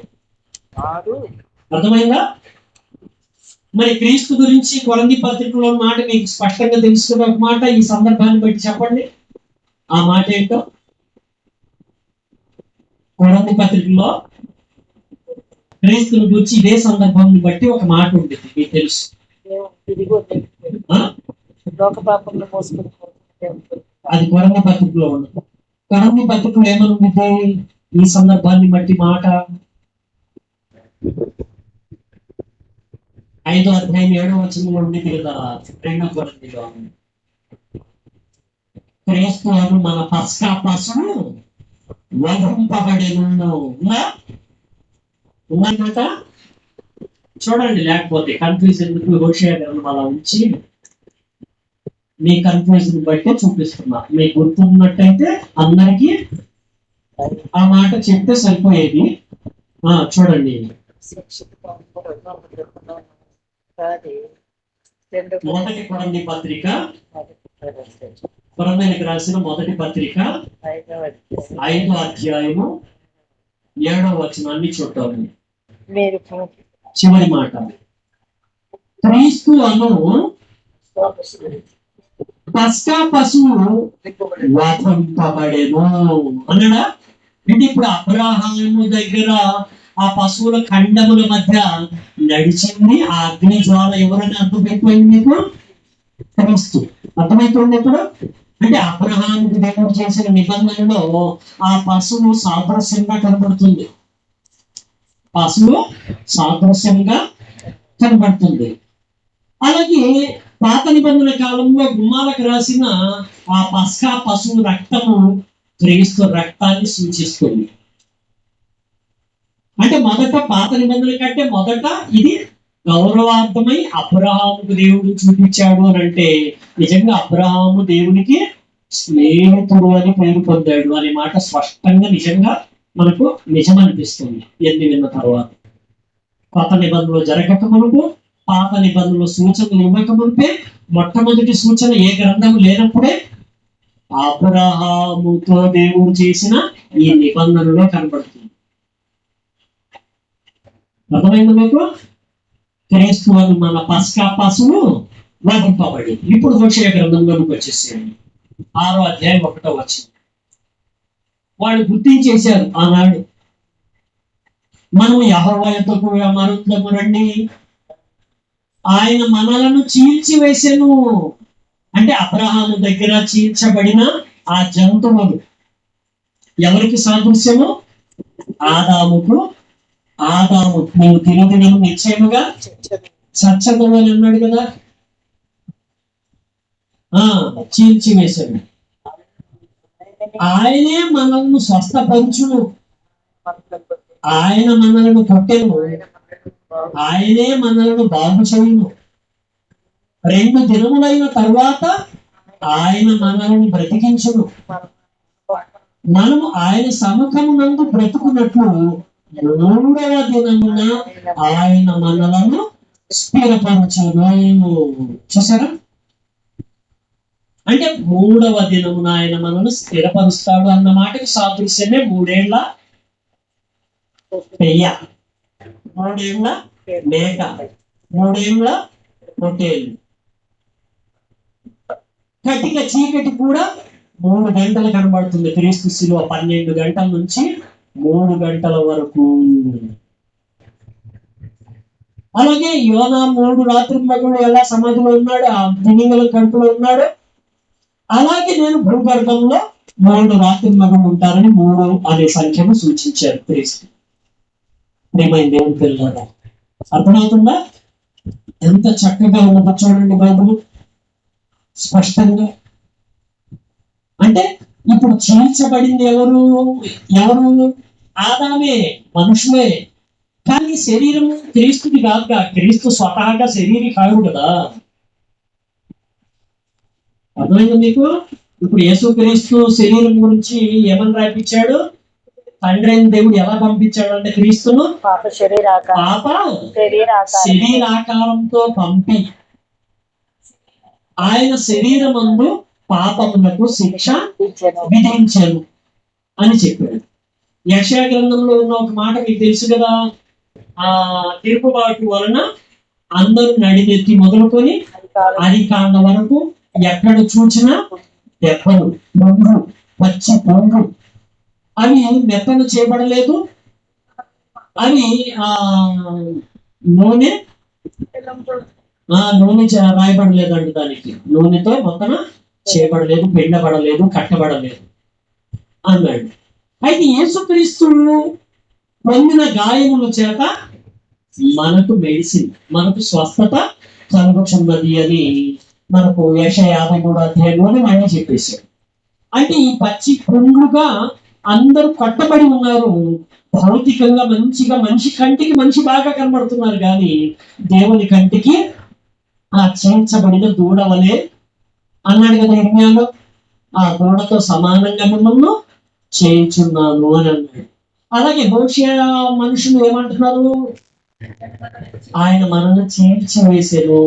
అంటే ఇప్పుడు యేసు శరీరము చీల్చివేయబడింది. ఆ చీల్చివేయబడిన యేసుక్రీస్తు శరీరము మేమందరం కలిస్తేనే యేసుక్రీస్తు శరీరము అని మనకు కుమారుడు అనుగ్రహింపబడేను అన్నాడా? అంటే మనకు కుమారుడు అనే మాట మనకు కనబడుతుంది. ఆ? కుమారుడు అంటే ఇప్పుడు యేసు క్రీస్తు మనందరినీ నెమ్మది కలుగజేశాడు. నోవాహు తండ్రి కూడా ఇతడు మనకు నెమ్మది, మన కష్టముల విషయంలోను మన పని విషయంలోను ఇతడు మనకు నెమ్మది కలగజేయము అనుకొని నోవాహు అని పేరు పెట్టి అలాగే పెంచారు వాళ్ళు. అలా పెంచారు కాబట్టి అతను నీతిమంతుడుగా భూమి మీద మొత్తం కంటే ఫస్ట్ ర్యాంక్ వచ్చేసింది అతను. ఇంకెవ్వరికి రాలా ర్యాంక్. అంటే బిడ్డ వల్లనే నెమ్మది. లోకంలో కూడా బిడ్డల వల్లనే కదా నెమ్మది కలుగుతుంది తల్లిదండ్రులకి. ఇలా ఆలోచిస్తే ఏ బిడ్డల వలన కలగని నెమ్మది ఒక్క యేసుక్రీస్తు వారి వలన మాత్రమే కలిగింది. కాబట్టి ఆయన పేరు మనుష్య కుమారుడు. మనుష్య కుమారుడు ఒకడు అని లేడు, మళ్ళీ అక్కడ మనుష్య కుమారుడు అంటే ఒక్కడే. మొదటి ఆదాము, కడపటి ఆదాము. అంటే మొదటి ఆదాము దగ్గర మరణ శాసనము రాసిన వాడు మరణం పొందాడు, శిలువ మరణము. గోల్గొతా కొండ మీదకి ఆ శిలువ మోసుకొని క్రీస్తు వచ్చాడంటే ఆ కంటల మధ్య నడిచింది కదా అగ్నిజ్వాల. అలాగా ఆ గోల్గొతా కొండ మీదకి ఇలా ఆ శిలువను మోసుకుంటూ వచ్చారు అని అంటే ఆ ఖండముల మధ్య నడిచిన అగ్ని జ్వాలే తర్వాత కాలంలో ఒక శరీరమై శిలువ సహించటం మనకు కనబడుతుంది. ప్రియమైంది కదా, అంటే అగ్ని జ్వాలగా వచ్చినప్పుడు వస్తే ఏ రూపంలో అయినా కూడా రాగలుగుతారు అన్నమాట. మరి పరిశుద్ధాత్ముడు శరీరాకారంతో పావురం వలె కనబడ్డారు కదా. మరి ఏదైనా వాళ్ళకి సాధ్యమే, ఎలాగైనా సాధ్యమే. ఆ విధంగా ప్రియమైన దేవుని పిల్లలారా, ఖండముల మధ్య నడిచిన అగ్ని జ్వాల. అర్థమైందా? చూడండి ప్రియమైన దేవుని పిల్లలారా, ఇందాక హెబ్రీ పత్రికలో ఉన్న చోట మనము సంపూర్తి చేసేసుకుందాం. హెబ్రీ పత్రిక 9వ అధ్యాయము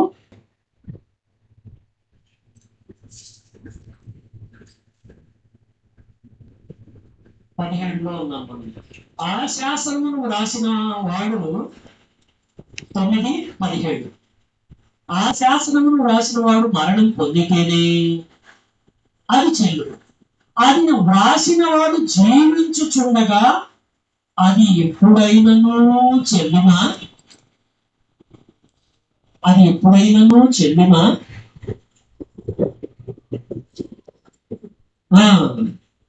ఎందుచేత మొదటి నిబంధన కూడా రక్తము లేకుండా ప్రతిష్ఠింపబడలేదు అని మోషే గారి ద్వారా దేవుడిచ్చిన పాత నిబంధన గురించి చెప్పాడు. పాత నిబంధన అయిన మోషే దగ్గరికి వచ్చిన ఆ నిబంధనకి ముందున్నదే కదా ఆ సున్నతి అయినా ఈ నిబంధన అయినా. అర్థమైందా? అంటే క్రీస్తు శిలువ సాక్ష్యము అబ్రహాముకు. అందుకే గల్తీ పత్రికలు అందుకు రాసి పెట్టాడు. ఆ గల్తీ పత్రిక 2వ అధ్యాయంలో అందుకే వ్రాయబడింది అన్నమాట ఈ మాట. అబ్రహామునకు ముందుగా సువార్త ప్రకటింపబడేను అనే మాట ఉంది చూడండి. గలతీ పత్రిక 2వ అధ్యాయము అయితే సున్నతి పొందిన వారిని బోధించిన ఏడ పేతురులకి అప్పగించబడిన అలాగే ఎనిమిదవ వచనం. సున్నతి పొందువారికి దేవుడి విశ్వాస మూలంగా అన్యజనులని నీతిమంతులుగా తీర్చునని లేఖనము ముందుగా చూచి కనబడిందా మీకు? గలతీ 2:8 గలతీ పత్రిక 3వ అధ్యాయం. గలతీ పత్రిక 3వ అధ్యాయము 8వ వచనం. దేవుడు విశ్వాస మూలంగా అన్యజనులను నీతిమంతులుగా తీర్చునని లేఖనమును ముందుగా చూచి నీ యందు అన్యజనులందరూ ఆశీర్వదింపబడుదురు అని అబ్రహామునకు సువార్త ముందుగా ప్రకటించారు. చూసారా? అంటే సువార్త అనగానే మరణ, సమాధి, పునరుద్ధానం. అంటే మరణ, సమాధి, పునరుద్ధానం అనే ఈ విషయాలు ఈ మూడు అబ్రహాముకు ముందుగా ప్రకటింపబడటము అనే సందర్భంలో ఇది ప్రాముఖ్యమైన సంగతి. ఖండముల మధ్య అగ్ని జ్వాల నడక. అర్థమైంది మీకు? అంటే అబ్రహాముకు దేవుడు ఇచ్చిన గ్యారెంటీ సంతకం అన్నమాట. ఖండముల మధ్య నడిచారు. అలా జంతువులాగా చీల్చబడినట్లుగా ఉన్న మన జీవితాల్లో యేసుక్రీస్తు నెరవేర్చారన్నమాట ఆ నిబంధనను. ఆ నిబంధన నెరవేర్చడం వలన మనకు స్వస్థత కలుగుతుంది. అందుకే అబ్రహాము అంత గొప్పవాడయ్యారు అనమాట. అర్థమైందా? ఎవరి డౌట్స్ ఉన్నాయా? సంపూర్ణంగా అర్థమైందా? ఖండముల మధ్య నడిచిన అగ్ని జ్వాల. దేవుడు దహించు అగ్ని అయి ఉన్నాడు అని ఉండేది. యెషయా 66:3 చూడండి. 66వ అధ్యాయం 3వ వచనం.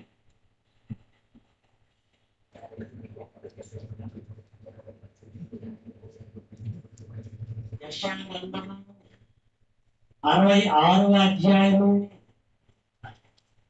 3వ వచనంలో చివరి మాట చూద్దాం. లేకపోతే అదే పూర్తిగా చదవండి. ఎద్దును వధించువాడు ఉండండి 3 కాదు. ఈ మాట కూడా చూడండి. ఎద్దును వధించువాడు నరుని చంపువాని వంటి వాడే. అంతవరకు చాలు. తర్వాత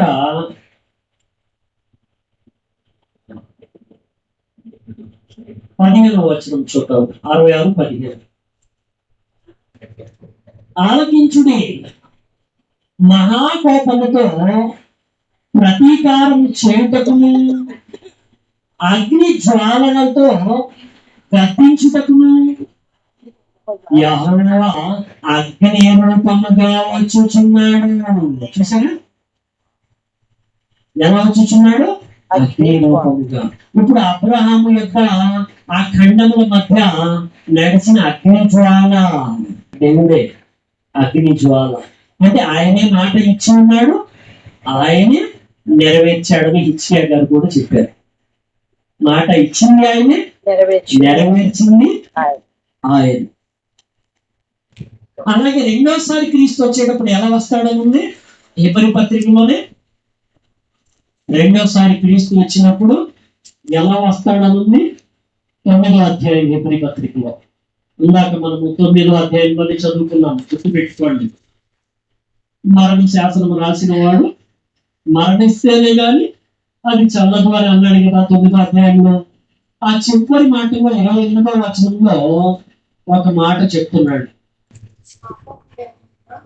క్రీస్తు కూడా అనేకుల పాపములను భరించుటకు ఒక్కసారి అర్పింపబడి తన కొరకు కనిపెట్టుకొని ఉండు వారి రక్షణ నిమిత్తము పాపము లేకుండా రెండవసారి ప్రత్యక్షమగును.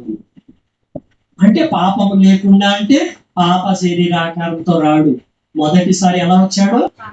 పాప శరీరాకారంతో. అంటే ఆదాము తీసుకొని వచ్చాడని అర్థంగా తీసుకోవాలి మనం. అందుకే మనరుడు చీల్చివేసేమా అన్నారు కానీ క్రీస్తుని చీల్చివేసేమా అన్నారు వాళ్ళు. అంటే ఇప్పుడు యేసుక్రీస్తు శరీరం చీల్చబడిందంటే మనం చీల్చబడినట్టు లెక్క. అయితే ఆ నొప్పి మనకి తగలకుండా ఏం చేశాడు? తాను ఆ నొప్పిని సంపూర్ణంగా భరించారన్నమాట. వారి యావత్ బాధలో తాను బాధ ఉండాడని యెషయా గ్రంథంలో ఉంది కదా. గత పాఠాలు విన్నారు కదా మీరు. అలా ప్రియమైన దేవుడి పిల్లలని గుర్తు పెట్టుకోండి. ఖండముల మధ్య నడిచిన అగ్ని జ్వాల. అర్థమైందా? ఈ సబ్జెక్ట్ వరకు అర్థమైందా? మిగిలిన మాటల్లో ఎక్కడైనా మీకు డౌట్స్ వస్తే వెంటనే రాసేసుకోండి. ఇప్పుడే మర్చిపోతారు, సాతాను ఎత్తుకొని వెళ్ళిపోతాడు ఆ మాటలు. అందుకని రాసి పెట్టేసుకోండి. మీరు గుర్తు పెట్టుకొని నన్ను అడగండి. అప్పుడు మీకు మళ్ళా మరొక పాఠంగా అది మామూలుగా ఆ సందేహం తీర్చుతాను దేవుని సహాయం. అర్థమైంది కదా? ఇంతకు ఈ కార్యక్రమాన్ని తీర్చుకున్నాం. తదుపరి కార్యక్రమాన్ని